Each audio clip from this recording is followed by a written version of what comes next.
My brother-in-law actually smiled when he threatened to sue me. We were standing 15 feet from my wife's casket. Her body wasn't even cold yet, and this man, this parasite in a discount suit, had the audacity to tell me he was entitled to half of everything Margaret and I had built over 42 years of marriage. He had no idea that Margaret had spent the last 6 months of her life making absolutely certain he would never see a single penny. But I knew. And I was about to make sure everyone else knew too. Before I tell you how my dying wife orchestrated one of the most brutal legal takedowns I've ever witnessed, and trust me, I've seen a lot in my years as a thoracic surgeon, I want to know where you're watching from tonight. Drop your city in the comments below. And if you believe that trying to extort a man who spent 4 decades operating on hearts while his own is breaking is a catastrophically stupid mistake, hit that subscribe button right now. Because what you're about to hear is a masterclass in patience, preparation, and the kind of revenge that's best served with witnesses, legal documentation, and a room full of people who really should have known better. Let's begin. My name is Dr. Robert Callahan, though these days I just go by Robert. I'm 67 years old, and until 3 months ago, I'd never spent a single night alone in my house in Portland, Oregon. Margaret and I bought that house in 1985, a beautiful craftsman-style home in the Irvington neighborhood, with a wraparound porch and a Japanese maple tree in the front yard that turns the most incredible shade of crimson every October. We paid $180,000 for it back then. Today it's worth close to $2 million. But I'm getting ahead of myself. Margaret Elizabeth Chen, God, even her name sounds like music to me, was the kind of woman who made everyone around her better. We met when I was a surgical resident at Oregon Health and Science University, working 100-hour weeks and surviving on coffee and spite. She was a psychiatrist specializing in trauma therapy, brilliant and compassionate in equal measure. She had this way of looking at you that made you feel like the most important person in the world. Even when I came home at 2 in the morning smelling like hospital antiseptic and exhaustion, she'd be there with tea and that smile that crinkled the corners of her eyes. We never had children, not by choice, just one of those things, but we built a life that felt complete. We traveled to 37 countries. We invested wisely. I performed over 4,000 open-heart surgeries. She helped hundreds of patients rebuild their lives after unimaginable trauma. We were partners in every sense of the word. Pancreatic cancer. 4 words from an oncologist's mouth, and the entire architecture of your life collapses. They caught it late. Stage 4 by the time Margaret started experiencing the back pain she'd been dismissing for months. She was 59 years old. We'd been planning a trip to New Zealand for our 40th anniversary. Instead, we got 9 months. 9 months of chemo that made her violently ill. 9 months of watching the strongest person I'd ever known become fragile and hollow-eyed. 9 months of me being completely, utterly helpless despite 4 decades of medical training. You know what's worse than watching someone you love die? Watching them know they're dying. Margaret was too smart, too clinically trained to indulge in false hope. She knew the statistics. She knew what stage 4 pancreatic cancer meant. And she faced it with the same clear-eyed courage she brought to everything else. But it changed her in subtle ways. She became strategic, methodical. She started having long conversations with our estate attorney, Patricia Holloway, a sharp-as-a-scalpel woman in her 50s who'd handled our legal affairs for 15 years. She updated documents. She made recordings. She planned. At the time, I thought she was just being practical, making sure I'd be taken care of after she was gone. I had no idea she was preparing for war. Margaret had one sibling, her younger brother, Daniel. I should probably be more diplomatic about this, but I'm too old and too tired for diplomacy. Daniel Chan was a worthless piece of human garbage who spent his entire adult life perfecting the art of failure and blame. He was 3 years younger than Margaret, and where she'd gotten all the intelligence, drive, and compassion, Daniel got the entitlement and the victim complex. He'd burned through at least 6 jobs that I knew of, always someone else's fault, always office politics, always they didn't appreciate my talents. He'd started 2 businesses that collapsed within a year. He'd borrowed money from Margaret at least a dozen times over the years, always with promises to pay it back, never with any intention of following through.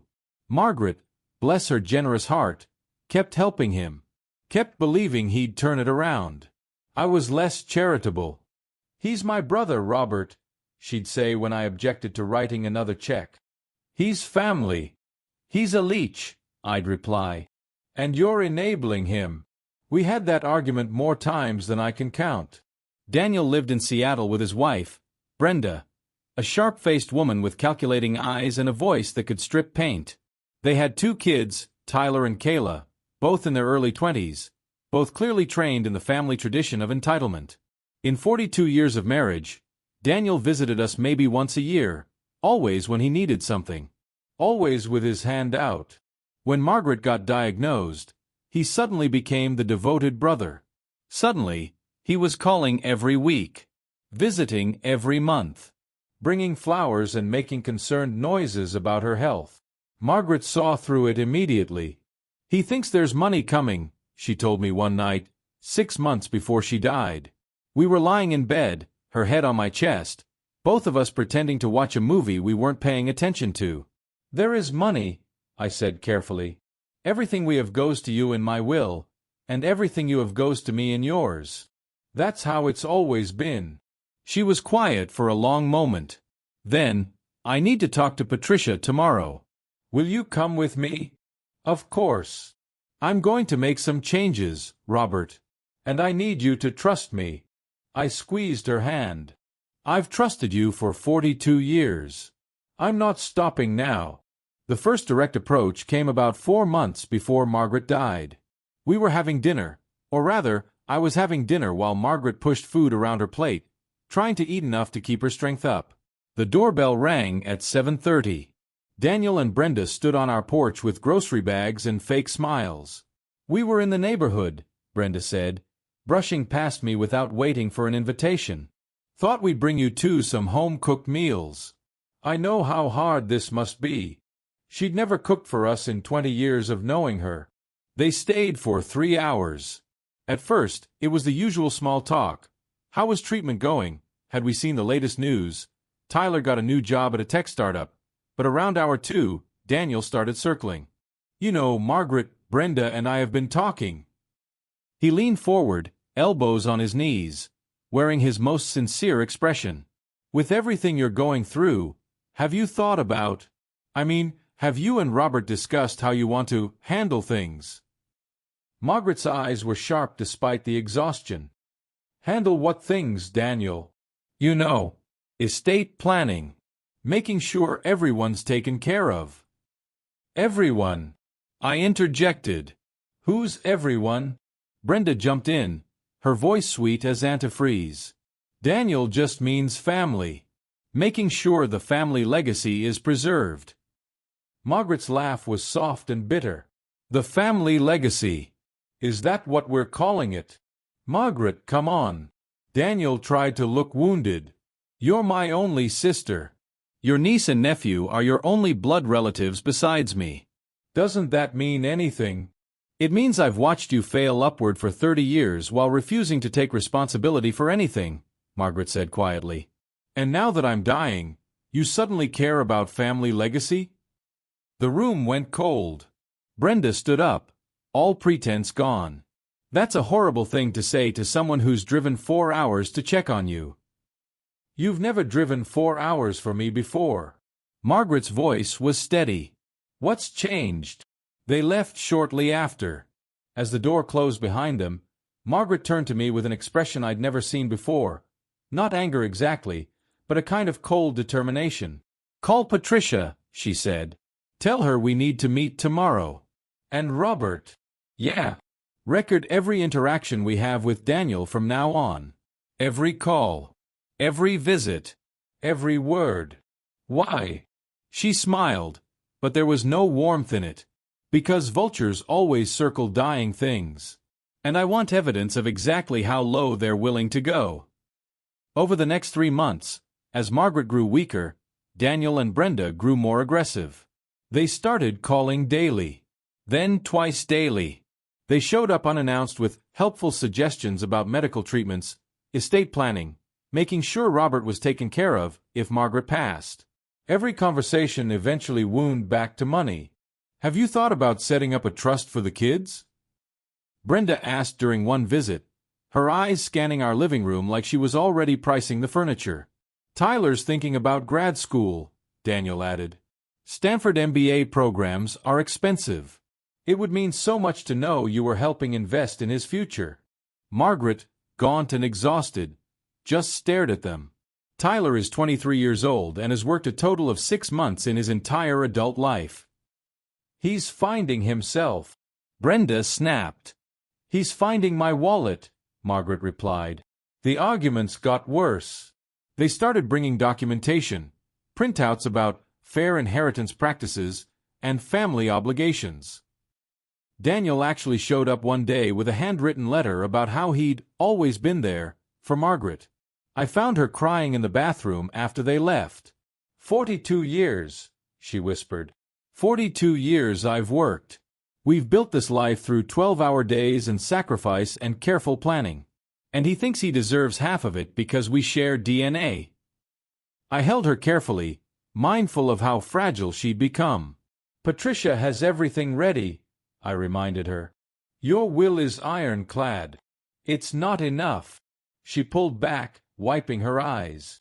"I want them to know, Robert. When I'm gone, I want them to understand exactly what they did. Exactly who they are. What do you need me to do?"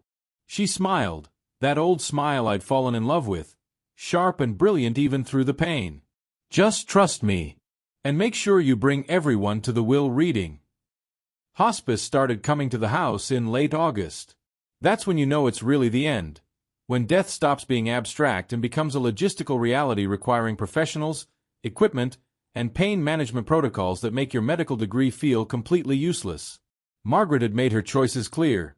She wanted to die at home, in our bed, looking out the window at that Japanese maple she'd planted 30 years ago. Daniel and Brenda descended like locusts. They actually moved into our house. Just showed up one day with suitcases and announced they were helping with Margaret's care. Before I could object, Margaret gave me a look that said let them. So I did. And I watched. Brenda would sit by Margaret's bedside, holding her hand and talking about family bonds and blood ties, while glancing at her phone to Google the value of Margaret's jewelry. I caught her once, photographing the antique jade bracelet Margaret's grandmother had given her. "Family heirloom," Brenda said when she noticed me watching. "Just want to make sure it's properly documented. You know, for insurance purposes." "Margaret's not dead yet," I said quietly. She had the decency to look embarrassed. For about 5 seconds. Daniel was worse. He'd corner me in the kitchen, the garage, anywhere Margaret couldn't hear. "Robert, man, we need to talk about the reality here."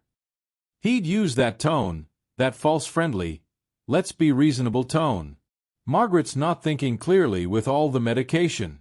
You need to make sure her final wishes actually reflect what's fair." "What's fair?"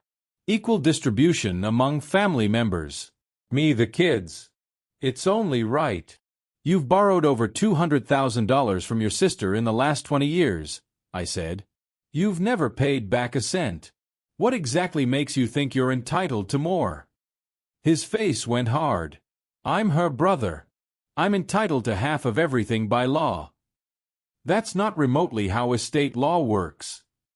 "We'll see what a lawyer says."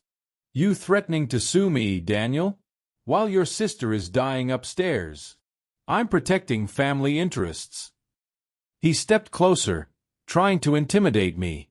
"And if you've manipulated her into cutting us out, I promise you, we'll fight it. We'll tie everything up in probate for years." I should have been angry. But mostly I was fascinated. Margaret had predicted every word of this. She'd actually written down, 6 months ago, almost this exact conversation would happen. "Do what you need to do," I told him. "Now get out of my kitchen." Margaret died on September 17th at 3:47 in the morning. I was holding her hand. Brenda and Daniel were downstairs, supposedly asleep but actually going through our home office.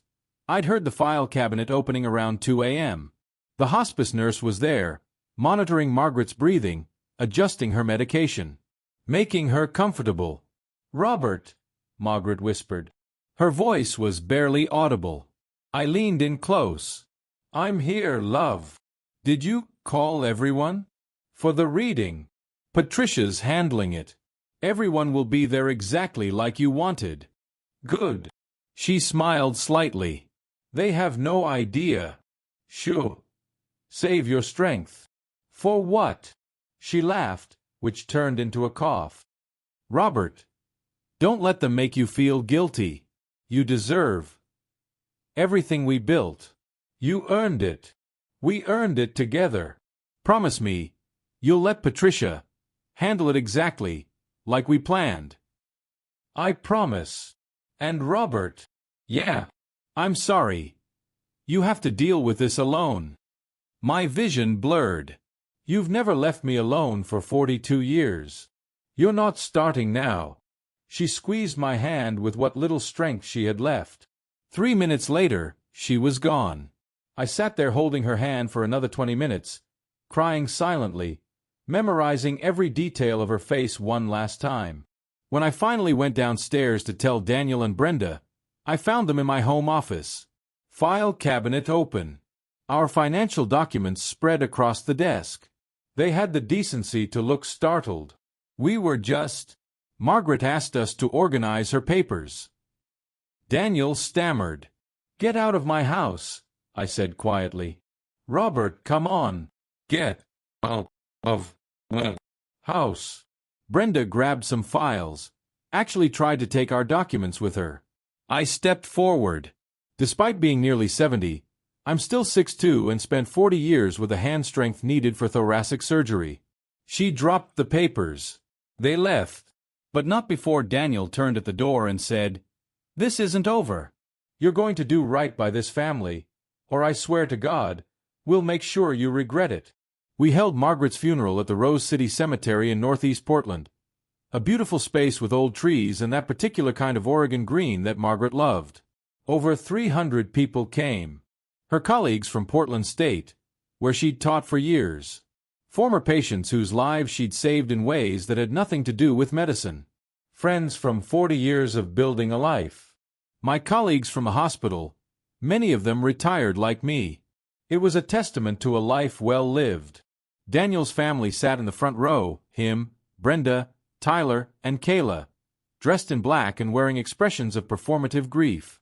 The service was beautiful. People spoke about Margaret's kindness, her brilliance, her devastating wit. They told stories that made people laugh through their tears. Daniel didn't speak.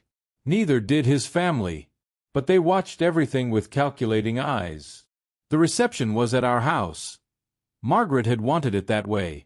She'd actually planned the whole thing, down to the caterer and the flowers. Even dying, she was taking care of details. People filled our home, sharing memories and stories. It should have been comforting. Instead, it became a nightmare.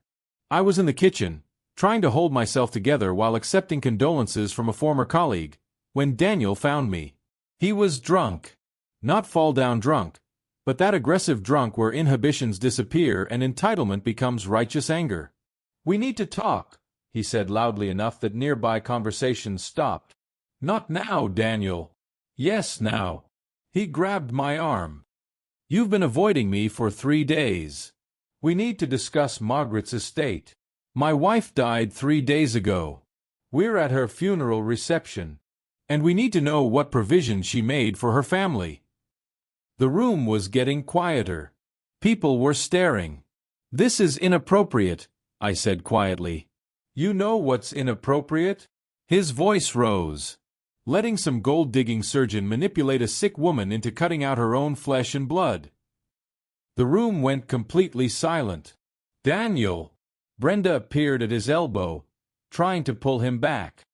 Not here. He shook her off. No. I'm done being diplomatic. Margaret was my sister. I have rights. You have no rights, I said, my voice cold. You have a history of borrowing money you never repaid and showing up only when you need something. I was there for her. I visited. I called. You circled like a vulture for 9 months waiting for her to die so you could pick the carcass clean. Someone gasped. Tyler stepped forward, his face red. You can't talk to my dad like that. Your dad is making demands at your aunt's funeral, I replied. I can talk to him however I want. Daniel's face was purple now. Fine. You want to do this here? In front of everyone? Margaret told me she was leaving me half of the estate. She promised me. If you've changed her will, if you've manipulated. I didn't change anything, I interrupted. Margaret made all her own decisions. With her own attorney. While completely sound of mind. Bullshit. She would never cut me out. I'm her brother. And I was her husband for 42 years. We built everything together. You contributed exactly nothing. We'll sue. Brenda jumped in. We'll contest the will. You'll what? I stepped closer, and I let every ounce of cold fury show. You'll drag your dead sister's name through court? You'll make a spectacle of your own greed? Please. Try it. Daniel's fist clenched. For a moment, I actually thought he might swing. Instead, he smiled. That was somehow worse. Enjoy it while it lasts, Robert. Because when our lawyer gets through with you, you're going to wish you'd been fair. He turned to address the room. 300 people who'd come to mourn Margaret. Everyone here needs to know what kind of man Robert Callahan really is. He isolated my sister. He poisoned her against her own family. And now he's trying to steal everything she would have wanted us to have. The absolute silence that followed was deafening. Then Patricia Holloway, 60 years old, 5'4", and made of pure steel, stepped forward. Mr. Chen, I'm Patricia Holloway, the attorney who handled Margaret's estate planning. I was also her friend for 15 years. Her voice could cut glass. Margaret made her decisions with complete mental clarity, extensive documentation, and explicit instructions about how she expected her estate to be handled. She also made very specific provisions regarding challenges to her will. Daniel turned to her, sensing fresh prey. Then maybe you should share those provisions. Publicly. Right now. Patricia smiled. It wasn't a friendly smile. The formal reading is scheduled for Monday at 10 a.m. at my office. Margaret requested that all family members be present, including your children. I suggest you be there. We'll be there, Brenda snapped. With our lawyer. Bring whoever you like, Patricia replied. Margaret anticipated that too. She turned to me. Robert, perhaps we should ask people to leave. This has become inappropriate. I nodded, unable to speak. As people slowly filtered out, offering quiet condolences and shocked glances, Daniel stood in my living room, my and Margaret's living room, and pointed at me. Monday, he said. And you better hope your manipulation was legal. They left. I stood in the wreckage of my wife's funeral reception, surrounded by half-eaten food and whispered conversations, and felt something shift inside me. Grief was still there, that crushing weight that made breathing difficult. But underneath it, growing stronger, was something else. Margaret had planned for this. She'd known months ago exactly how her brother would behave, and she'd prepared accordingly. I pulled out my phone and called Patricia. Tell me everything, I said when she answered. I need to know exactly what Margaret set up. Patricia was quiet for a moment. Then, Robert, what Margaret did, it's brilliant. Absolutely brilliant. But it's also devastating. Are you sure you're ready? They threatened to sue me at my wife's funeral, I replied. I'm ready. Okay. Come to my office tomorrow. Bring tissues. Why tissues? Because part of Margaret's plan involves video testimony. She recorded messages. Hours of them. And Robert. Yeah. She knew you'd need to hear her voice again. So she made sure that bastard brother of hers would have to sit through every word while she explained exactly what she thought of him. For the first time in 3 days, I smiled. Saturday morning, I sat in Patricia Holloway's office on the 20th floor of the U.S. Bancorp Tower in downtown Portland, watching rain stream down floor-to-ceiling windows while she explained my wife's masterpiece.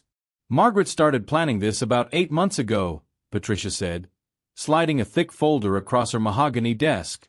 right after Daniel's first visit where he brought those estate planning printouts. I opened the folder. Inside were transcripts, video files, financial documents, and something that looked like a legal brief. She was meticulous, Patricia continued. Every conversation with Daniel and Brenda, she documented everything. Dates, times, what was said. She even hired a forensic accountant to trace every dollar she'd ever loaned to Daniel. How much? $347,000 over 23 years. Not a single payment ever made. Not even interest. I felt my jaw tighten. Patricia pulled out a tablet and loaded a video file. She recorded 12 hours of testimony. Legal testimony. Robert. Sworn and notarized. She knew exactly what she was doing. She pressed play. Margaret's face filled the screen, thinner than I remembered, but her eyes were sharp and clear. She was sitting in this same office, afternoon light streaming through the windows behind her. "Hello, Daniel," her recorded voice said. "If you're watching this, I'm dead. And you're probably very angry that you're not getting what you think you deserve." I stopped breathing. "This is my last will and testament," Margaret continued. "And this is my final message to you. Pay attention, because I'm only going to say this once." Patricia paused the video. She made 12 of these. Each one addresses specific challenges she anticipated. This one plays at the beginning of the reading. The others are triggered by specific objections. She gamified her own will reading, I said, somewhere between horror and awe. She weaponized it, Patricia corrected. Margaret was a psychiatrist. Robert. She understood exactly how to construct this for maximum impact. Every word is designed to cut. Should I watch them all now? No. Patricia closed the tablet. You'll see them Monday with everyone else. Margaret wanted it that way. She said you deserved to hear the truth alongside them, so you'd know you weren't alone in seeing who they really were. She reached across the desk and squeezed my hand. Are you ready for this? Because it's going to be brutal. For them, yes, but watching it, hearing her voice like this. I miss her so much it physically hurts, I said quietly. But she planned this. She wanted this. The least I can do is show up. She loved you very much, you know. In all the years I've practiced law, I've never seen devotion like what you two had. That's why they can't have it, I said. Because they don't understand what it took to build. They just see the finished product and think they're entitled to it. Patricia smiled grimly. Then let's make sure they understand exactly how wrong they are. Monday morning arrived with typical Oregon rain. Heavy, persistent, turning the city gray and slick. I arrived at Patricia's office at 9:30, wearing the charcoal suit Margaret had bought me for our 40th anniversary. It felt wrong, wearing it without her there to straighten my tie and tell me I looked handsome. Everything felt wrong without her. Patricia's conference room was designed to intimidate. Long glass table, leather chairs, panoramic views of Portland stretching toward Mount Hood in the distance. She'd arranged it carefully, video screen at one end, chairs positioned so everyone would have to watch. Daniel and Brenda arrived at 9:45 with their lawyer, a sharp-eyed man in his 40s named James Kendrick, who had a reputation for aggressive probate litigation. Tyler and Kayla followed, both looking uncomfortable. At least they had the decency to appear uncertain about this whole thing. "Robert," Daniel said tersely, not offering his hand. "Daniel, where's your lawyer?" Brenda demanded. "I don't need one. I'm not contesting anything." Kendrick's eyes narrowed. "You might want to reconsider that. We're prepared to challenge several aspects of Mrs. Callahan's estate distribution." "Challenge whatever you want," I replied. "Margaret anticipated you would." At exactly 10 a.m., Patricia entered with her assistant, carrying multiple folders and a laptop. "Thank you all for coming," she said, her tone professionally neutral. "We're here for the formal reading of Margaret Elizabeth Callahan's last will and testament. Before we begin, I need to inform you that this reading will include video testimony that Mrs. Callahan recorded as part of her estate planning process." "Video testimony?" Kendrick looked suspicious. Was she of sound mind when these were recorded? Patricia slid a thick document across the table. Full mental competency evaluation, performed by 2 independent psychiatrists. Notarized statements for myself and 2 other attorneys who witnessed the recordings. Medical records showing her cancer hadn't metastasized to her brain, and she was on minimal pain medication during filming. Would you like to review all 30 pages, or can we proceed? Kendrick scanned the documents, his expression souring. Proceed. Patricia dimmed the lights and activated the screen. Margaret's face appeared, and my heart cracked all over again. Hello, Daniel. Margaret's voice filled the conference room, strong and clear despite the illness I knew was ravaging her body when this was filmed. If you're watching this, I'm dead. And knowing you, you're probably sitting in Patricia's office right now, possibly with a lawyer, definitely with a sense of entitlement, demanding to know why you're not inheriting what you think you deserve. Daniel's face went red. Brenda grabbed his arm. Let me be very clear about something, Margaret continued. This will is my final act of honesty. I've spent too much of my life protecting you from the consequences of your choices, lending you money I knew you'd never repay, making excuses for your failures, and watching you blame everyone but yourself for your circumstances. This is character assassination.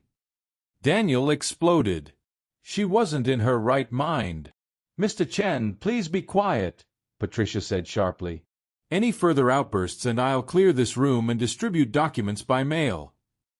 On screen, Margaret smiled slightly. You're probably interrupting right now, aren't you, Daniel? You always did hate hearing the truth about yourself. Kayla made a small noise. Tyler had gone very pale. I want to start by reading you a list, Margaret said, and she pulled out a document. This is every dollar I loaned you over the past 23 years. Not gave, loaned. You promised to repay every single one. She began reading. June 15, 2003, $5,000 for security deposit on apartment. September 22, 2005, $12,000 for Tyler's medical bills. January 8, 2008, $25,000 for business startup costs. March 3, 2009, $30,000 when that business failed. November 17, 2011, $15,000 for Kayla's college fund. April 4, 2014, $20,000 for debt consolidation. She read for 3 solid minutes. By the end, Daniel was staring at the table. The total is $347,000, Margaret said. Plus interest at the standard rate would bring that to approximately $490,000. Daniel, in 23 years, you've repaid exactly $0.00. That was family helping family, Brenda shouted. On screen, Margaret seemed to hear her. And Brenda, before you call this family helping family, let's talk about the jade bracelet. Brenda went white. 3 weeks before I died, you photographed my grandmother's bracelet, the one she gave me on her deathbed, the one that's been in our family for 4 generations. You told Robert it was for insurance purposes. You actually searched online for auction houses that specialized in Asian antiques. How did she? Brenda whispered. I had security cameras installed in my bedroom 6 months ago, Margaret said, as if answering. Patricia has all the footage, including the video of you opening my jewelry box and trying on pieces while I slept 10 feet away. Jesus Christ, Tyler muttered. Tyler, Kayla. Margaret's tone softened slightly. I don't blame you for your parents. But you're adults now. You're 23 and 21 years old. In your entire adult lives, you've worked a combined total of 14 months. You live in your parents' house rent-free, contributing nothing while they make demands on my estate. Kayla was crying now. I'm not leaving you money because money won't help you. Your parents have given you everything except the one thing you actually need, the expectation that you'll earn your own way. Margaret set down the document and looked directly into the camera. Now, let's talk about the estate. My estate consists of the following. The house in Irvington, currently valued at $1.9 million. Investment portfolio totaling $4.3 million. my pension and retirement accounts, approximately $2.1 million. Various personal property, jewelry, and collectibles, estimated at $400,000. Total estate value, approximately $8.7 million. Daniel sat forward. Even through his anger, I could see the calculation in his eyes. All of it, every single dollar, every asset, every piece of property, goes to my husband, Robert Chen Callahan. What? Daniel was on his feet. That's not legal. I'm entitled to. Sit down, Mr. Chen, Patricia said coldly. Furthermore, Margaret continued, and her smile was sharp now, I'm including a specific clause.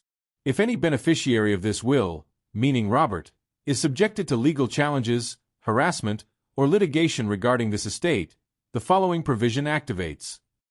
She pulled out another document. I've established a defensive trust fund of $500,000 specifically for legal fees. Every dollar Daniel spends trying to contest this will, Robert is authorized to match from this fund. Additionally, if any court finds that challenges to this will were frivolous or motivated by greed, Daniel will be responsible for all legal fees incurred by both sides. Kendrick closed his eyes. He knew what that meant. But wait, Margaret said, and her voice was almost cheerful now. There's more.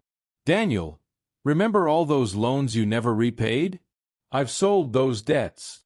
You can't sell personal loans. Brenda shouted. Actually, I can. And I did. To a debt collection agency. Patricia has all the documentation, signed loan agreements, bank transfer records, your written promises to repay. You owe $490,000, including interest. The collection agency is required to give you 30 days' notice before beginning collection activities. Margaret leaned forward. That notice was mailed the day I died. The room erupted. Daniel was screaming. Brenda was screaming. Kendrick was frantically trying to review documents. Tyler had his head in his hands. Kayla had run from the room. Patricia calmly raised the volume on Margaret's video. I know what you're thinking. Margaret's voice boomed over the chaos. Everyone stopped. You're thinking this is cruel. You're thinking I'm a monster for doing this to my own brother. You're thinking family should mean more than money. She paused. You're right. Family should mean more than money. That's why for 42 years, I built a family with Robert based on love, respect, partnership, and mutual sacrifice. We earned every dollar together. We supported each other through 12-hour workdays, through losing his mother and my father, through the heartbreak of infertility, through cancer, through everything life threw at us. Her voice broke slightly. We were family, Daniel. Real family. And you treated us like an ATM machine with occasional visits when you needed to make a withdrawal. So here's what's going to happen. Robert gets everything because Robert earned everything. You get nothing because you contributed nothing. And if you try to take this to court, you'll spend years in litigation that will cost you everything you have left, and you'll lose anyway, because I documented every single interaction, every broken promise, every manipulative conversation. Margaret's face filled the screen, and her eyes were fierce. I spent my whole life studying human behavior, Daniel.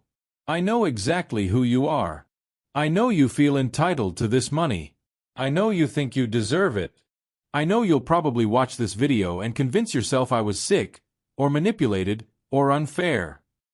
But the truth, the real truth, is that you're watching this because you tried to vulture your own sister's death for money.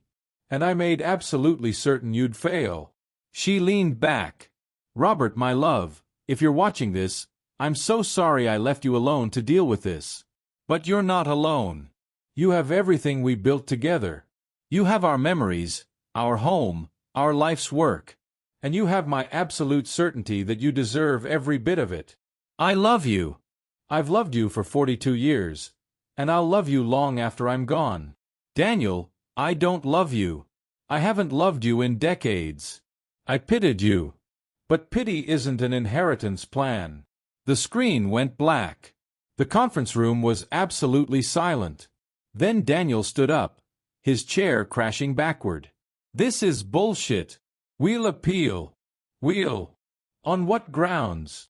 Patricia interrupted, her voice like ice. Your sister was evaluated by 3 independent medical professionals. She was represented by 4 different attorneys during this process. Everything is documented. Every loan, every conversation, every broken promise. She slid a final folder across the table. These are the debt collection notices for $490,000. You have 30 days to begin payment arrangements or they'll proceed with collection activities, which may include liens on your property and wage garnishment. We don't have that kind of money. Brenda's voice was shrill. Then you should have repaid your loans, I said quietly. It was the first time I'd spoken since the video started. Daniel turned to me, his face purple with rage. You did this. You poisoned her against me. You. I loved her, I interrupted. And I showed up. Every single day for 42 years. I showed up. Where were you, Daniel? Where were you when she needed her brother, not her brother's bank? I was there. I visited. You circled like a vulture for 9 months and then made demands at her funeral, I said, and my voice was completely calm.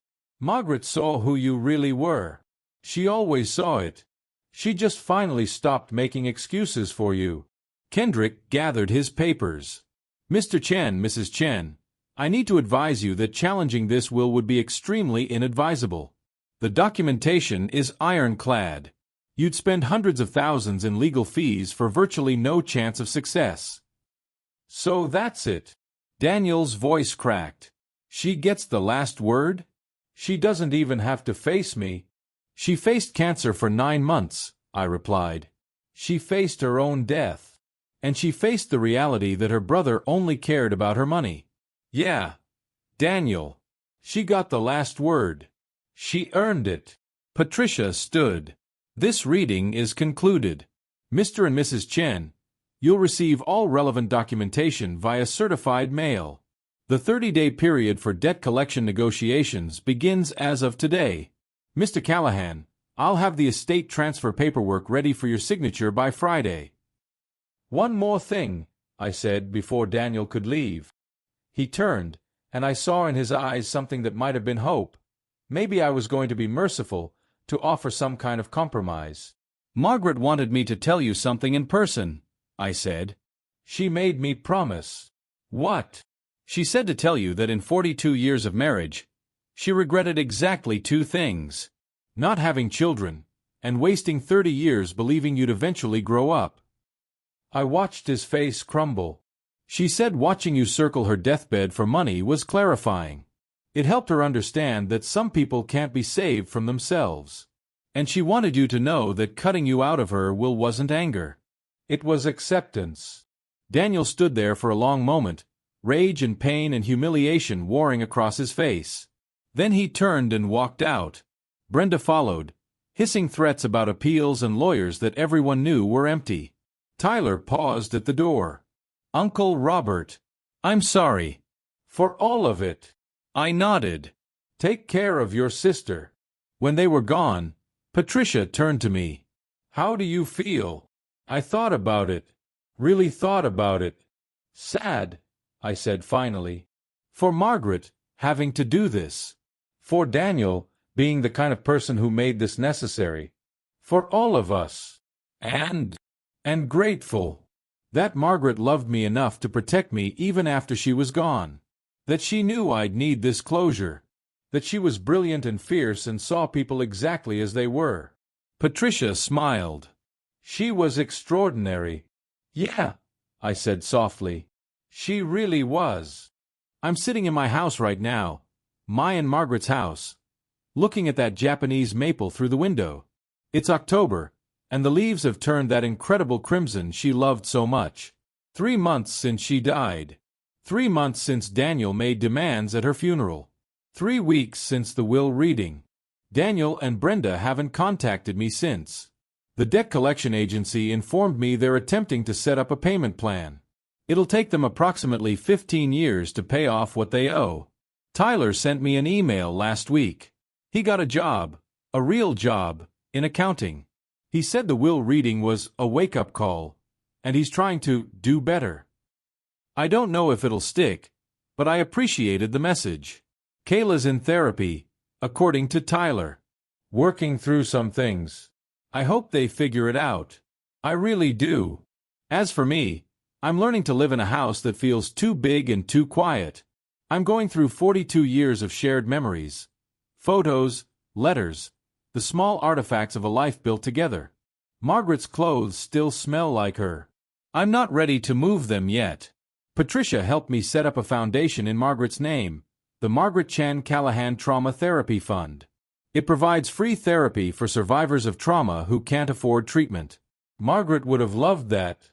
I've been thinking a lot about justice versus revenge. About what Margaret did and why she did it. Some people might think she was cruel. That cutting out her brother completely, selling his debts to collectors, creating that devastating video testimony, that it was all vindictive. But I don't think so. I think Margaret spent her whole life studying human behavior, understanding what motivates people, what changes them, what doesn't. And I think she understood that Daniel would never change as long as someone was enabling him. She spent 42 years being that enabler. 42 years making excuses, extending second chances, believing the best in someone who consistently proved he didn't deserve it. The will wasn't revenge. It was honesty. It was Margaret finally refusing to participate in Daniel's delusion that he was entitled to things he hadn't earned. And maybe, just maybe, it was the kindest thing she could have done. Because continuing to enable him would have destroyed him and his kids anyway, just more slowly. I miss her. God, I miss her every single day. But I'm grateful for this final gift. Her voice, her clarity, her refusal to let her death be the excuse for people to rewrite our history together. We built something real. Something earned through decades of showing up, working together, loving each other through everything. And no amount of blood relation or entitlement can change that. If this story resonated with you, if you've ever dealt with family members who confuse blood relation with automatic entitlement, if you've ever had to set boundaries with people who only showed up when they needed something, if you understand the difference between family you're born with and family you build, I'd love to hear from you in the comments. Tell me, have you ever had to cut someone out of your life because they couldn't see you as anything but a resource? How did you handle it? And if you believe that Margaret Callahan was one of the most brilliant, fierce, loving women who ever lived and that her final act of honesty deserves to be remembered, hit that subscribe button right now. Because the truth is, we all deserve relationships built on mutual respect, genuine love, and showing up, not just when it's convenient, but especially when it's hard. Margaret taught me that, and I'm grateful every single day that I had 42 years to learn from her. Thanks for listening to my story. Take care of each other.